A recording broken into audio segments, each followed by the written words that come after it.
ज्ञानवापी मामले में आज कार्बन डेटिंग को लेकर कोर्ट एक अहम फैसला सुनाने वाली है।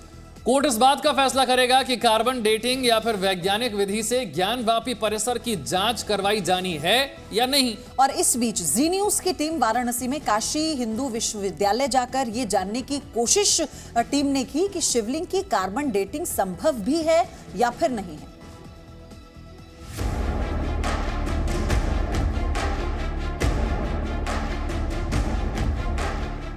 खुदाई निहायत ज़रूरी है उसके आसपास के क्षेत्र की। जब तक खुदाई नहीं करेंगे और उसके करस्पॉन्डिंग लेयर को हम नहीं देखेंगे, क्योंकि करस्पॉन्डिंग लेयर का बड़ा महत्व है। कोई भी चीज़ जब निर्माण करते हैं हम तो एक धरातल होता है, उस धरातल पर जाकर के ही हम उसका अनुमान लगा सकते हैं। वाराणसी में ज्ञानवापी केस को लेकर आए दिन नए मुद्दों पर बहस होती रहती है। बीते कई दिनों से कोर्ट में ASI सर्वे में मिले कथित शिवलिंग को लेकर बहस का बाजार गर्म है। खासकर ये लोगों को हर रोज जरूरत पड़ने वाली लॉन्ड्री बिजनेस शुरू करके महीने का 3 लाख फायदा बनाते हैं। आपको करना है तो फ्रीडम ऐप को अभी डाउनलोड कीजिए। इस बात को लेकर विवाद हो रहा है कि शिवलिंग की कार्बन डेटिंग की जाए या नहीं। फिलहाल इस पर फैसला आना बाकी है, लेकिन उससे पहले कोर्ट आज कार्बन डेटिंग को लेकर एक अन्य मुद्दे पर अपना फैसला सुनाने जा रही है। आज कोर्ट ये तय करेगी कि कार्बन डेटिंग या वैज्ञानिक विधि से ज्ञानवापी परिसर की जांच करानी है या नहीं। यानी कार्बन डेटिंग के फैसले से पहले कोर्ट इस बात का फैसला करेगी कि परिसर की जांच हो या नहीं। लेकिन कार्बन डेटिंग को लेकर कई तरह के सवाल लोगों के मन में भी आते हैं। सबसे बड़ा सवाल यही है कि आखिर ये कार्बन डेटिंग होती क्या है और इससे कैसे पता चलता है कि प्राचीन काल की कोई भी चीज कितनी पुरानी है। इसका जवाब जानने के लिए जी न्यूज की टीम वाराणसी में काशी हिंदू विश्वविद्यालय के पुरातत्व विभाग के शोध केंद्र पहुंची, जहां टीम की मुलाकात पुरातत्व विभाग के असिस्टेंट प्रोफेसर अशोक सिंह से हुई।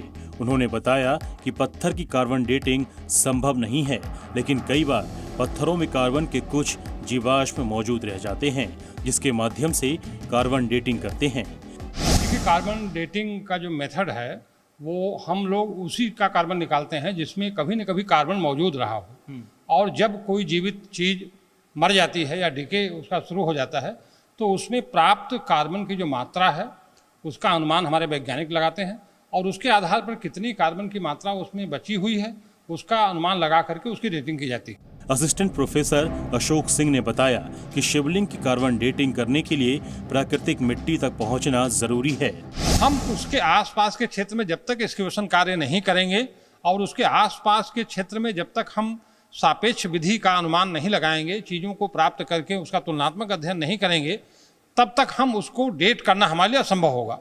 और अगर उस प्रक्रिया में हमें कोई कार्बन मिल जाता है तो हम कार्बन डेटिंग का भी सहारा लेंगे, और अगर कार्बन नहीं मिलता है तो अगर कार्बन नहीं मिलता तो सापेक्ष विधि हमारे पास है।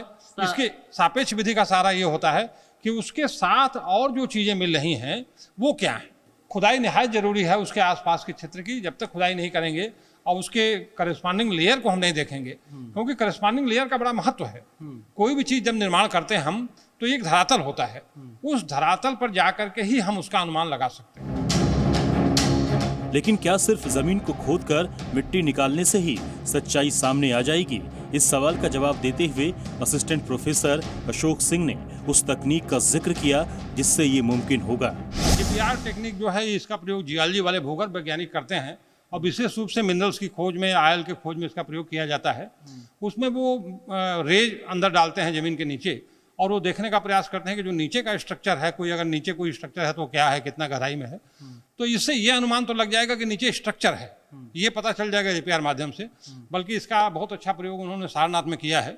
आजकल एक बहुत ही प्रामाणिक विधि आ गई है डेटिंग की, जो उसको हम लोग AMS डेटिंग कहते हैं।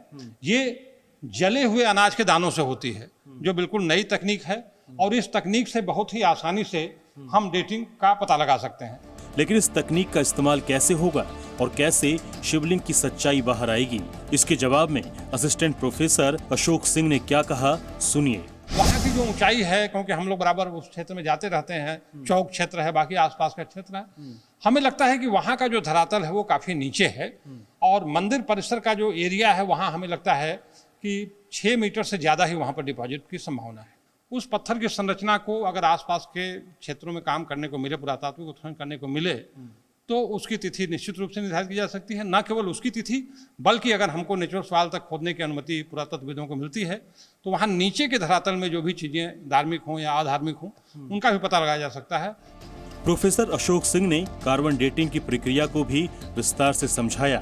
उन्होंने उदाहरण के साथ और पुराने पत्थरों और शिलाओं के साथ ये बताया कि कैसे किसी भी शिला या पत्थर की कार्बन डेटिंग की जाती है। बेसिक कार्बन का मतलब यह है कि यहाँ कोई ऐसी पूजा पद्धति की गई है या कुछ ऐसा कार्य हुआ है जिसमें यहाँ हमें कुछ कोयला मिल जाए या अन्य कोई कार्बन वाली चीज़ मिल जाती है इम्बेडेड इसमें, तो उसको हम लोग मतलब वैज्ञानिक नमूने के तौर पर देख सकते हैं। तो फिलहाल आप देखिए यहाँ पर बहुत सारी मूर्तियां, बहुत सारे पत्थर आपको दिखाई देंगे और इन्हीं पत्थरों में पूरा सच छिपा होता है, इनका इतिहास छिपा होता है, इनका मूल स्वरूप छिपा होता है कि आखिरकार ये किस समय का था, और उससे यह अंदाजा लग जाता है कि किसी स्थान की असलियत क्या है। तो ज्ञानवापी परिसर में भी इसी तरह की चीजें अगर मिलती हैं तो उसमें एएसआई का रोल सबसे महत्वपूर्ण होगा और खुदाई करना अनिवार्य होगा।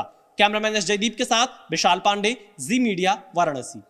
ये लोगों को हर रोज जरूरत पड़ने वाली लॉन्ड्री बिजनेस शुरू करके महीने का 3 लाख फायदा बनाते हैं। आपको करना है तो फ्रीडम ऐप को अभी डाउनलोड कीजिए।